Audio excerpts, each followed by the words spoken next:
আমাদের আন্দোলনের প্রস্তুতি, আমাদের দাবি আদায়ের প্রস্তুতি, আমরা সুশৃঙ্খলা দিচ্ছি না, আমরা আমাদের নিয়মতান্ত্রিক ভাবে আন্দোলন করতে পারবো কিনা আজকের সভাতেই সেটা প্রমাণ মিলবে।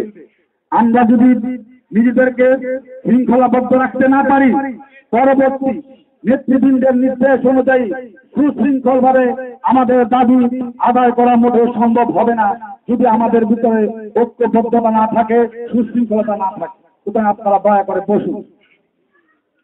আমি যে কথা বলতে চেয়েছিলাম, আমরা আমাদের অধিকার আদায়ের জন্য,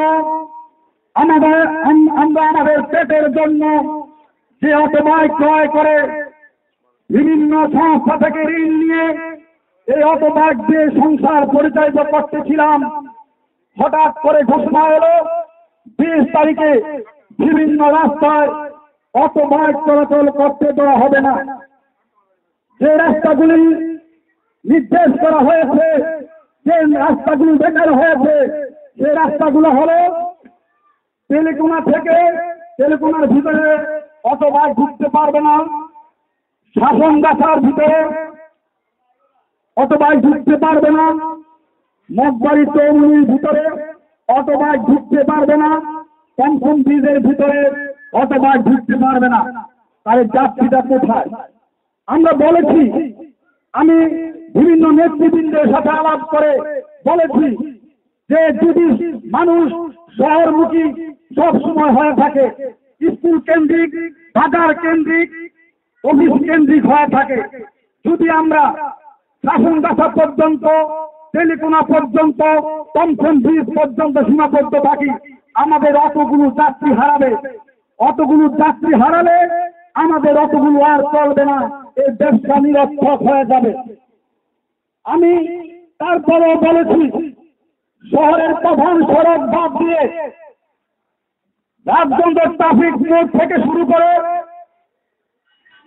রামঘাটলা পর্যন্ত, বাদুরতলা পর্যন্ত, কিলো স্কুল পর্যন্ত এই জায়গাটুকু ঠিক রেখে শহরের বাকি অংশটুকু আপনারা শিথিল করে দিন, আমাদের চলাচলের ব্যবস্থা করে দিন, তারপরে আপনাদের কাছে আমরা কৃতজ্ঞ থাকবো। মাননীয় সংসদ সদস্য, আপনাকে আমরা অভিভাবক মনে করি। আপনি আমাদের বাইরের কেউ নন, আপনারা আমাদের আপনজন। মাননীয় মেয়র, আপনারা আমাদের আপনজন, বাইরের কেউ নন। মাননীয় জেলা প্রশাসক, আপনারা আমাদের বাইরের কেউ নন। মাননীয় পুলিশ সুপার, আপনারা আমাদের বাইরের কেউ নন। দয়া করে আমাদের ভূতাভাঙ্গা মানুষগুলির দিকে একবার তাকান, দেখুন এই চেহারার দিকে তাকালে মনে হবে কেউ না কেউ আপনাদের ভাই, কেউ না কেউ আপনাদের বন্ধু। আপনারা হয়তো জানেন না, এই অটো শ্রমিকরা যখন অটো চালাতো না, অটো যখন ছিল না, সংসারে অশান্তি লেগে থাকতো, ঝগড়া বিবাদ প্রত্যেক দিনের ঘটনা ছিল। শিশু অপেক্ষা করতো খাদ্যের জন্য, তার স্ত্রী বলতো তোর বাবা আসবে, রাত্রে খাবার নিয়ে আসবে, রাত্রেও বাবা খাবার নিয়ে আসে নাই, হয়তো ফেন্সিডিলের বোতল নিয়ে ঘরে ঢুকেছে, অথবা নেশার সামগ্রী নিয়ে ঘরে ঢুকেছে, শিশুর খাদ্য ঘরে যায় নাই। একমাত্র অটো নিয়ে জেল হওয়ার পর শিশুর খাদ্য নিয়ে ঘরে ফিরেছে বাবা, স্ত্রীর সংসারের জন্য কাপড় নিয়ে গেছে, খাদ্য নিয়ে গেছে। শিশু যখন মার স্তন কামড়িয়ে ধরেছে, মায়ের তো ক্ষুধার জ্বালায় অতিষ্ঠ, বুকে দুধ থাকবে কি, কামড়িয়ে ধরেছে, তারপরও কামড়ের জ্বালা সহ্য করেও তারপর দুধ দেওয়ার চেষ্টা করেছে, মার বুকে দুধ নাই, কারণ তার বাবা তার মার জন্য খাদ্য আনে নাই, সে সারাদিন দেখা গেছে অনাহারে দিন কাটিয়েছে। আমরা বলতে চাই, মানবিক কারণে হলো আমাদের দিকে তাকিয়ে, আমাদের পেটের দিকে তাকিয়ে, আল্লাহর দিকে তাকিয়ে আমাদের দাবিগুলা, ন্যায্য দাবিগুলা আপনারা মেনে নেন। আমরা আপনাদেরকে স্মরণ রাখবো, ভুকালাঙ্গা মানুষগুলা আপনাদেরকে দোয়া করবে আল্লাহর কাছে। আর যদি আপনারা মুখ ফিরিয়ে নেন, ভুকালাঙ্গা মানুষগুলো একদিন আপনাদের নিকট থেকে, আপনাদের কাছ থেকে মুখ ফিরিয়ে নেবে।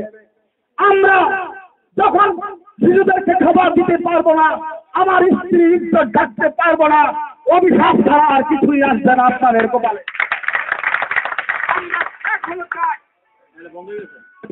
আমরা এখন চাই আপনারা আমাদের দিকে তাকান, আমাদেরকে বাঁচান।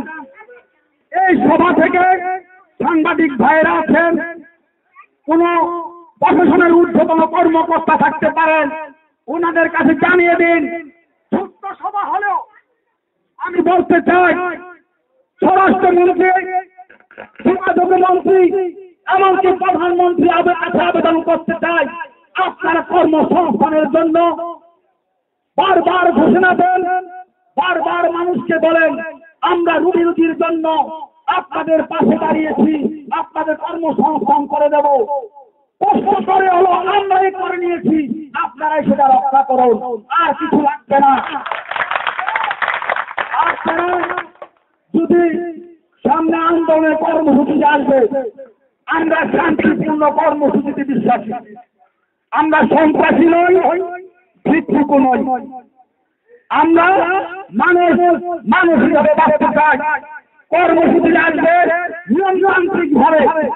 এই নিয়মতান্ত্রিক আন্দোলনে কেউ যদি মাঝখান থেকে কোন হতকারী সিদ্ধান্ত গ্রহণ করেন, সেটা নিজস্ব দায় শুধুই বন্ধ করে হলেও একদিনের পরিশ্রম অন্তত পক্ষে আন্দোলনের কাছে দিয়ে আন্দোলনের মাঝে উৎসর্গ করে আমাদের এই বিজয়কে ছিনিয়ে আনবেন ইনশাআল্লাহ।